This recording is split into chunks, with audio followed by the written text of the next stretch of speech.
virtually impossible to have a course on technical analysis without discussing pattern recognition.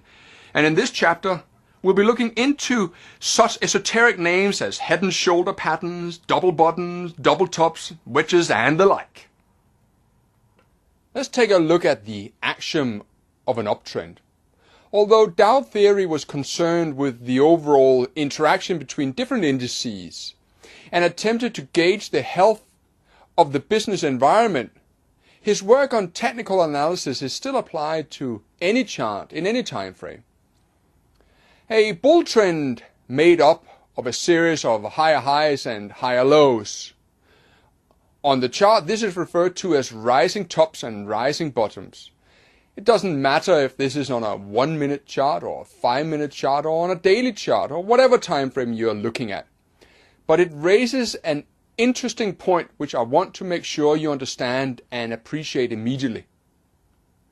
My own trading strategies are based on the principle of fading the short-term trend in the direction of the long-term trend. It means that if I see the trend on a 15-minute chart is up, I will buy the dips on the 5-minute chart, even though it looks as if the market is moving lower on the 5-minute chart. I am essentially fading the move on the 5-minute chart in the direction of the move on the 15-minute chart. Fading means I'm going against the trend. I'm doing this because I want to trade in the direction of the trend that I am following. We'll talk about this concept in far greater detail in chapter 12, but for now, I want to take you through some of the most popular trading patterns. It's called pattern recognition. What you should know about these trading patterns is that they can occur on any time frame. But it is important that you realize that the longer the time frame you are looking at, the more significant the result is going to be. But it may also take longer to unfold. The trading channel is one of the easiest patterns to trade. It is simply a question of connecting a high with the next high and project it in a straight line into the future. It gives you a projection of where the next move in the market will run out of steam. I've included a couple of charts for you. The second chart demonstrates this concept on the Euro-Yen chart on a 30-minute time frame. As the trend moves lower, the parallel line does a great job in forecasting the potential support for the currency pair. At this point, as a trader, you may either consider initiating a long position, or if you had been short the market, you may want to move your stop down tight to protect your profits on your position.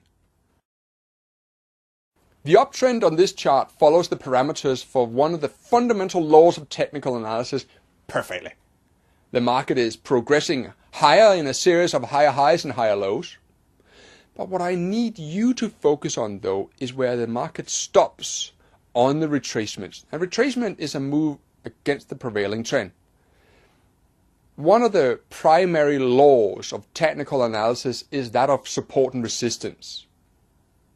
It states that once an area of resistance has been broken, it should now act as an area of support, i.e. a place where traders will be looking to buying. In this case, you can view a previous top as an area of resistance. Once that top has been penetrated by the price action and the trend is carrying the price higher, you can draw a horizontal line through the old high to indicate that this area may now be a place where traders will be looking to buy. The law states that once old support has been broken, it may now become new resistance. And once resistance has been broken, it may now become new support. Now, you may think that I'm a bit woolly in my expression here, but I use the word may simply because there are no certainties in the market. Anything can happen. So it would be wrong for me to say that it categorically will become support or resistance. This stair-step pattern is the hallmark of a trend, and as you will see next, the same principle applies to the downtrend. The downtrend is simply the opposite of the uptrend. Here we are seeing a series of lower highs and lower lows. On this chart, I have shown a trend line break, which is often a good indication that one type of trend is over and a new trend is starting. You should notice how the lows on the way down now define areas of resistance on the retracement moves higher. This is the hallmark of support and resistance and trend analysis.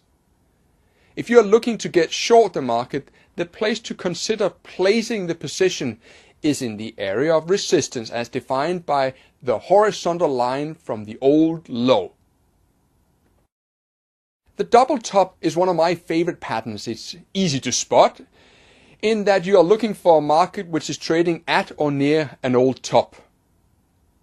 In the chapter on candle charts, I talked about different styles of trading. As a trader, you can be aggressive, or you can be neutral, or you can be more cautious.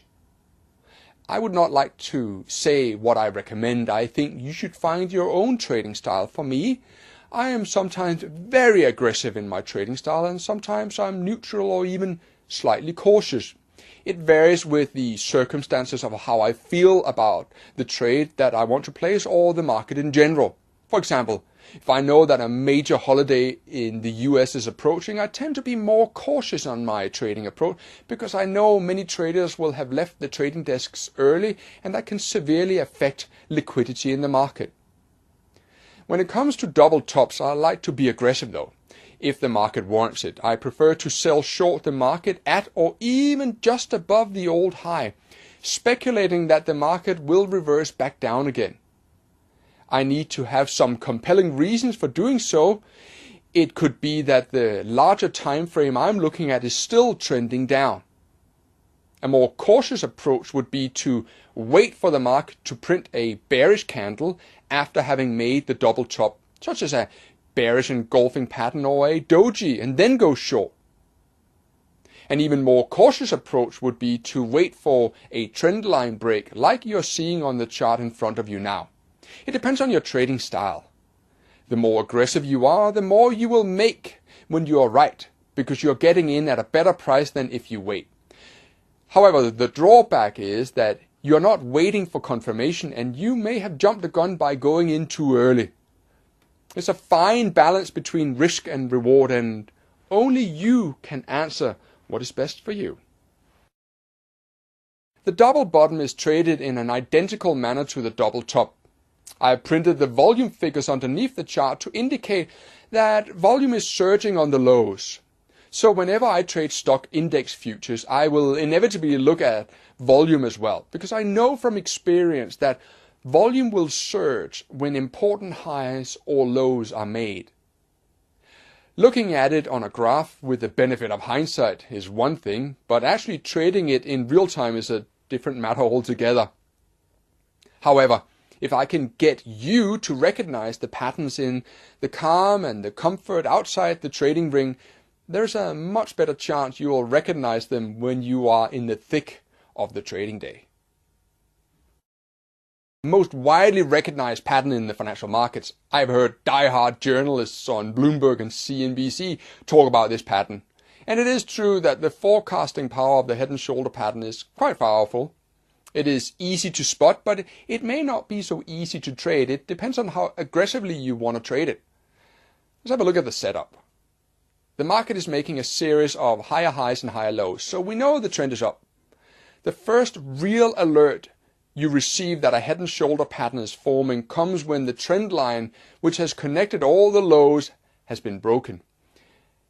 The patterns often form a horizontal or near horizontal support line.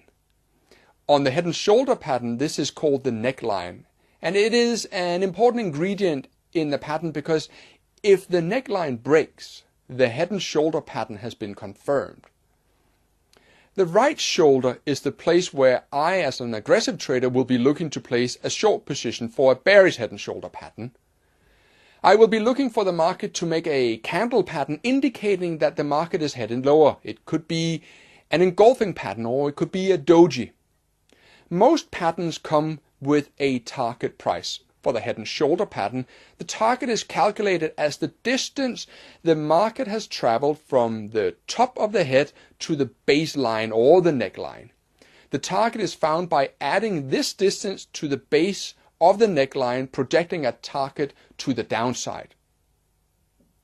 The much less aggressive approach to trading the head and shoulder pattern is to place a short sell order near or at the baseline or neckline and hope that the market will come back and fill your order once it has broken through the neckline. Sometimes the market simply runs away when the pattern has been confirmed and you may not get filled at all. The inverse head and shoulder pattern will signify that a low is in the making. It can be traded exactly like the head and shoulder pattern, and the warning will, like the head and shoulder pattern, come when the trend line has been broken. One important aspect of the head and shoulder pattern and the inverse head and shoulder pattern is that the volume tends to decrease on the middle part of the pattern. If you're trading a stock or an index, you should take a look at the volume and get a sense of the declining volumes for the confirmation of the pattern. Some of the patterns that I frequently trade are nothing more than continuation trades. They're called continuation patterns. It means that I'm looking for patterns where I feel the market has gone into a temporary sideways range before continuing in the direction of the trend it had before entering into the consolidation. A typical bullish flag tends to go into a channel, and within the channel you'll find 3 peaks and 3 troughs. When you trade what you perceive to be a bullish flag, you have several choices. You can be aggressive, or you can wait for confirmation. An aggressive stand would be to attempt to buy point E, where the market is touching the lower end of the channel before it pushes higher. Point E is the most optimal place to trade from, but you're also at a point on the chart where there's absolutely no confirmation that the bullish flag is about to materialize. If you wish to wait for confirmation, you will wait for point C to be broken. This is the point where the market breaks through the trend line created by the 3 lower peaks within the trading channel. The unique feature of the bullish flag is that it comes with a price target.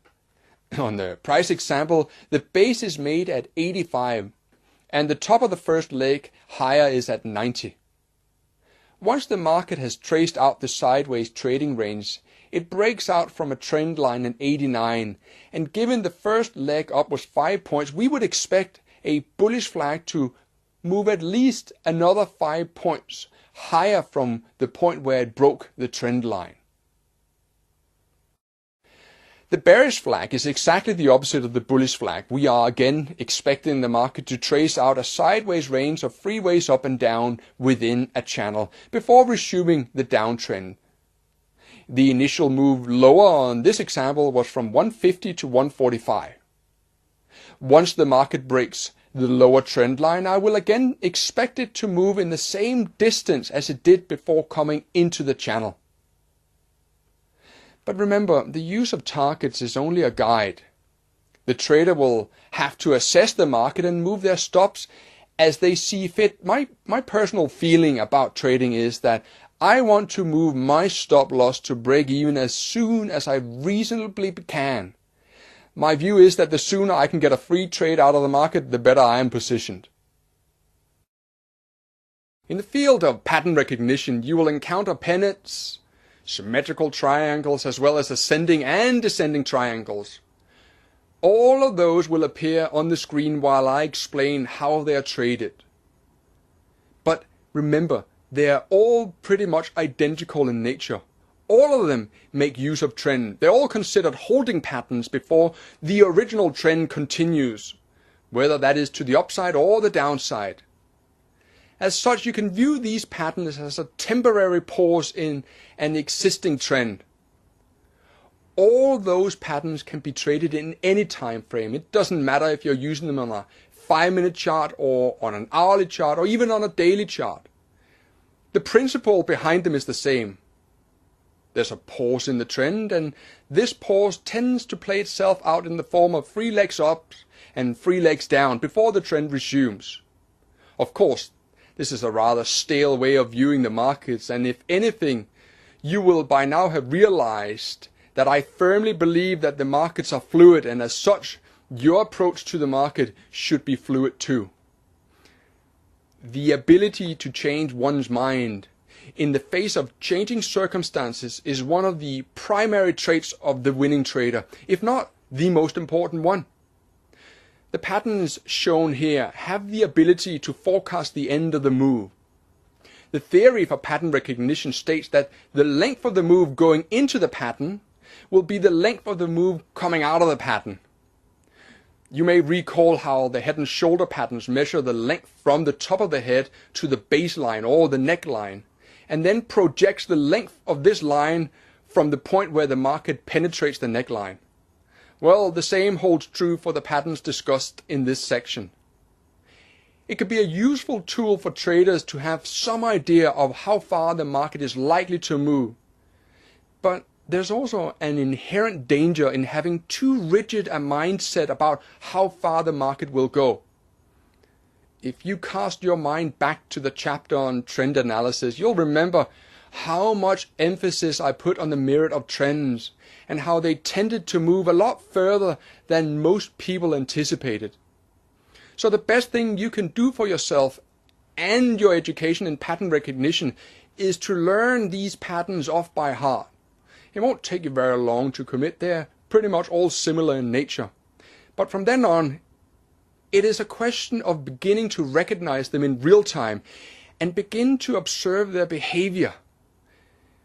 What you have been presented with here are the typical patterns, but don't forget that in the financial markets, things rarely pan out exactly as it is described in the textbooks. And as such, it's a good idea to keep an open mind and above all, always have a stop loss in place whenever you're trading the financial markets, because in this game, anything can happen.